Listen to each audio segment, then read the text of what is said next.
Assalamualaikum students, welcome to my YouTube channel Bio with Musammer. How are you students? Hopefully all of you are fine. Students, national book foundation chapter number 22 से आज हम जिस topic को discuss करेंगे वो topic है multiple alleles. अब देखिए स्टूडेंट्स, ये मल्टीपल एलील्स का कॉन्सेप्ट क्या है। हम इसको इस तरह से डिफाइन कर सकते हैं कि सच alleles that may exist in more than two different alternative forms are called multiple alleles. अब देखिए स्टूडेंट्स, इससे पहले जो हमने मेंडेलियन इनहेरिटेंस को डिस्कस किया है उसमें हमने ये देखा कि अगर मैं टालस को ले लेता हूँ तो जो टालस का जीन है उसके अंदर दो अलील्स थे, एक अलील कैपिटल टी और स्मॉल टी। इसी तरह से अगर आप राउंडनेस के जीन को ले लेते हैं तो कैपिटल आर और स्मॉल आर, ये दो अलील्स हैं और ये दोनों के दोनों अलील जो हैं ये अल्टरनेटिवली प्रेजेंट होते हैं। लेकिन अगर देखिए स्टूडेंट्स, इस तरह से हो जाए कि अलील हो मोर देन टू और वो मोर देन टू अलील्स की डिफरेंट अल्टरनेटिव फॉर्म्स हो, तो इस फेनोमेनन को हम कहते हैं the phenomenon of multiple alleles. Alleles को आप कहेंगे मल्टीपल अलील्स। अभी कुछ एग्जांपल्स जो हैं वो मैं आगे डिस्कस करूंगा। अब देखिएगा स्टूडेंट्स के ये जो मल्टीपल अलील्स होते हैं, अगर आप इनको देखें तो they are located at single locus of chromosome. आपको क्रोमोसोम की एक ही लोकस के ऊपर ये मिलेंगे, अल्टरनेटिवली ये प्रेजेंट होते हैं। और ये जो मल्टीपल अलील्स होते हैं ये प्रोड्यूस कैसे होते हैं? ऑलरेडी जो जीन के अलील मौजूद हैं उन्हीं के अंदर जब म्यूटेशन हो जाती है, चेंज आ जाता है। म्यूटेशन कहते हैं basically change in genetic material. तो जैसे ही म्यूटेशन का प्रोसेस होता है, चेंज आता है उस जीन के अंदर, तो उस जीन में चेंज आने की वजह से, म्यूटेशन की वजह से ये मल्टीपल अलील जो हैं वो प्रोड्यूस हो जाते हैं। और ये जो मल्टीपल अलील्स होते हैं they are responsible for making different phenotypic expression. जब ये मल्टीपल अलील जो हैं वो किसी इंडिविजुअल में अल्टरनेटिवली आएंगे तो वो डिफरेंट फिनोटाइपिक एक्सप्रेशन जो है वो प्रोड्यूस करते हैं, यानी उसकी वजह से डिफरेंट टाइप की फिनोटाइप्स जो हैं वो प्रोड्यूस हो जाती हैं। अब देखिएगा स्टूडेंट्स के कुछ ट्रेट इस तरह की भी हैं कि जिनको 100 और मोर मल्टीपल अलील जो हैं वो कंट्रोल करते हैं। उनके लिए 100 से भी ज़्यादा मल्टीपल अलील्स होते हैं। लेकिन देखिएगा स्टूडेंट्स के जब ये अलील जो हैं किसी इंडिविजुअल में आएंगे, बेशक 100 से ज़्यादा अलील्स हैं, लेकिन जब किसी इंडिविजुअल के अंदर वो अलील्स आएंगे, मल्टीपल अलील्स की ये पहचान है कि जब भी किसी इंडिविजुअल के अंदर वो अलील्स आएंगे तो वो अलील सिर्फ दो होते हैं। एक इंडिविजुअल जो है सिर्फ 2 अलील्स को कैरी करता है। और ये बात याद रख लें कि only variants of same gene at same locus, ये जो मल्टीपल अलील्स होते हैं ये सेम जीन के वेरिएंट्स होते हैं, यानी वही जीन डिफरेंट फॉर्म में हमें मिलेगा, यानी उसके जो अलील हैं वो डिफरेंट फॉर्म में मिलेंगे। तो दैट्स वाई हम इनको कहते हैं कि these are the variants of same gene. Gene एक होता है लेकिन उसके डिफरेंट वेरिएंट्स होंगे और डिफरेंट फॉर्म्स होंगी, और वो जो उसके वेरिएंट्स होते हैं उनको हम मल्टीपल अलील्स का नाम दे सकते हैं। और ये जो मल्टीपल अलील्स होते हैं इनके बारे में ये बात भी याद रख लें कि they affects similar organs or processes in organism, यानी किसी भी ऑर्गेनिज्म के अंदर ये किसी एक प्रोसेस के लिए होते हैं या एक ऑर्गन के ऊपर अफेक्ट करते हैं ये मल्टीपल अलील्स, जो कि डिफरेंट फॉर्म्स में किसी ऑर्गेनिज्म के अंदर प्रेजेंट होंगे। अब इसकी एग्जांपल ले लेते हैं।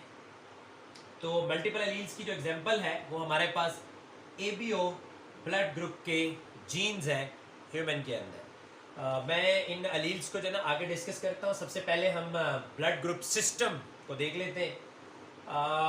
देखिए स्टूडेंट्स, डिफरेंट टाइप के ब्लड ग्रुप सिस्टम जो है वो मौजूद हैं। इन ब्लड ग्रुप सिस्टम्स के ऊपर हम एक डिफरेंट एक लेक्चर होगा, और तकरीबन 30 ग्रुप सिस्टम जो हैं वो प्रेजेंट हैं according to International Society of Blood Transfusion. तो अब इसमें जब भी हम एबीओ ब्लड ग्रुप की बात करते हैं तो दो चीज़ों को अंडरस्टैंड करना बहुत ज़रूरी है। पहली चीज़ जो है वो है जी एंटीजेंस, और इसके साथ साथ एंटीबॉडीज़। अब देखिए स्टूडेंट्स, ये एंटीजेंस क्या होते हैं?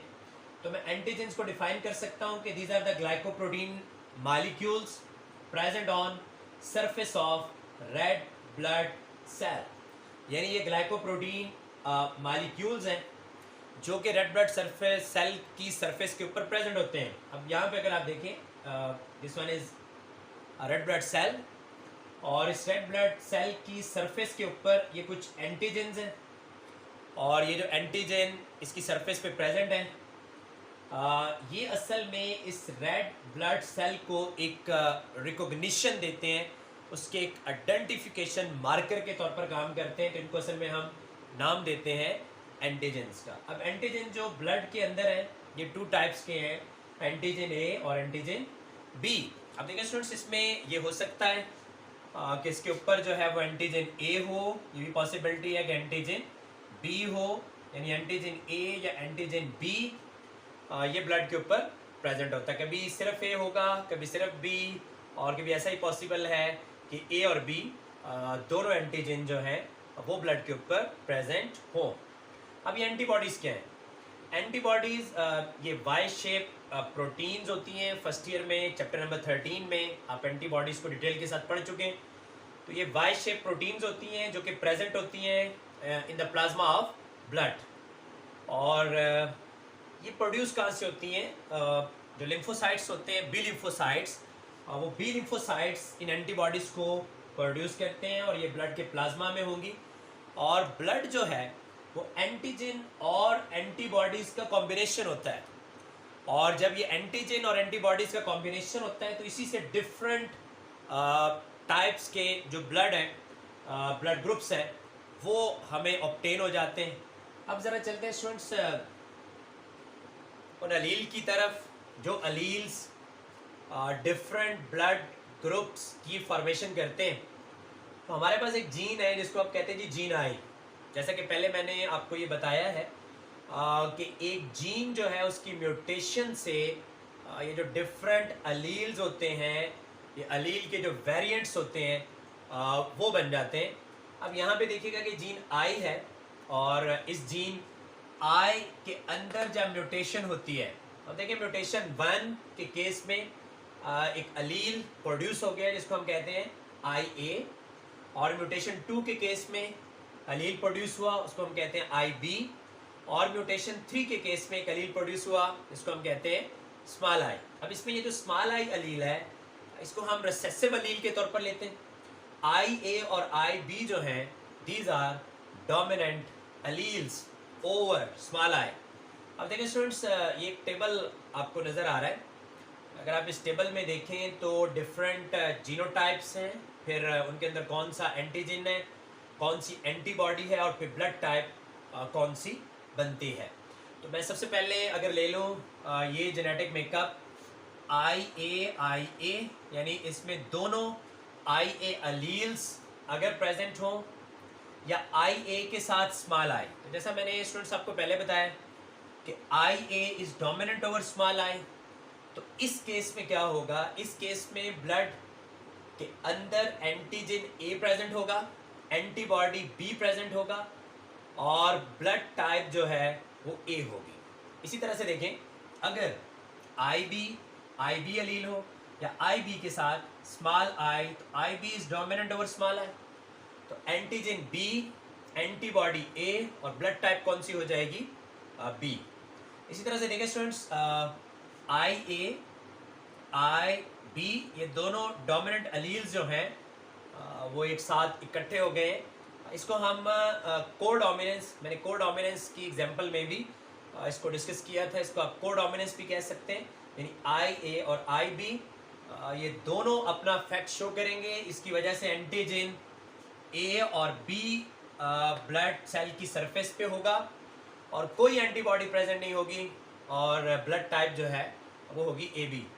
इसी तरह से देखें अगर दो अलील जो हैं स्मॉल आई वाले ये इकट्ठे हो जाएं तो फिर कोई एंटीजन ब्लड की सरफेस पे नहीं होगा और एंटीबॉडी जो है वो दोनों प्रेजेंट होगी ए और बी। तो उससे जो ब्लड टाइप बनेगी, जो ब्लड ग्रुप बनेगा वो होगा ओ।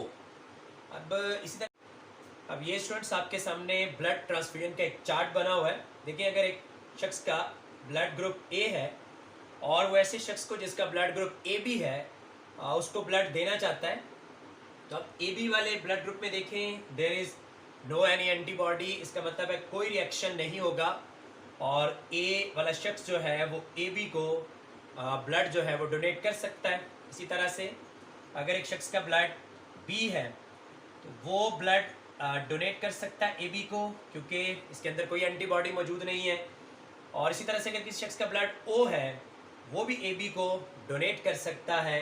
तो दैट्स वाई हम ये जो ए बी ब्लड ग्रुप है इसको हम कह सकते हैं this one is universal recipient. अब अगर आप ब्लड ग्रुप ओ को देखें तो ये डोनेट कर सकता है ए को, बी को और ए बी को क्योंकि ओ में कोई एंटीजन मौजूद नहीं है। और आप देखें स्टूडेंट्स अगर एंटीजन मौजूद नहीं है तो उसका मतलब ये है कि उसके अगेंस्ट कोई एंटीबॉडी वर्क नहीं कर सकती। तो दैट्स वाई ओ को हम यूनिवर्सल डोनर का नाम देते हैं। अब ये एक चार्ट है, ए वाले ग्रुप को ए वाला शख्स जो है वो ब्लड डोनेट कर सकता है, बी वाले को बी वाला कर सकता है। उसके अलावा ये जो चार्ट आपके सामने है according to this blood transfusion possible है।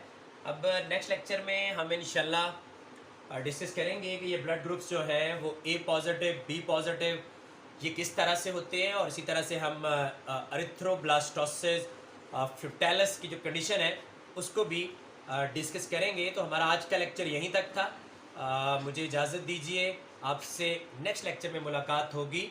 टिल दैट टाइम अल्लाह हाफिज़।